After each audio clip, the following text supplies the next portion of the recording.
ভগবান আছে, ঈশ্বৰ আছে, আল্লাহ আছে, চাই আছে আমাক। আমি কি কৈ আছে কথা কোৱাৰ পিছত আমি কাম কৰি না নকৰে চাই আছে আমাক। মানুহক মিছা কথা কৈ লাভ নাই। প্ৰমোদ বড়োৰ নিচিনা আমাৰ দল নহয়, যিটো কৈছে সেইটো কৰিব। আজি প্ৰমোদ বড়োৱে ইমান আই মাতৃ মহিলাসকলক ৭৫,০০০ দিম বুলি কৈ ইমানে বেয়াকৈ ঠগাইছে।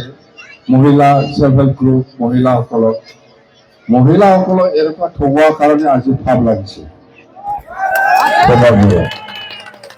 এনেকুৱা ঠগোৱা যায়, মানুহক এনেকুৱা ঠগায়।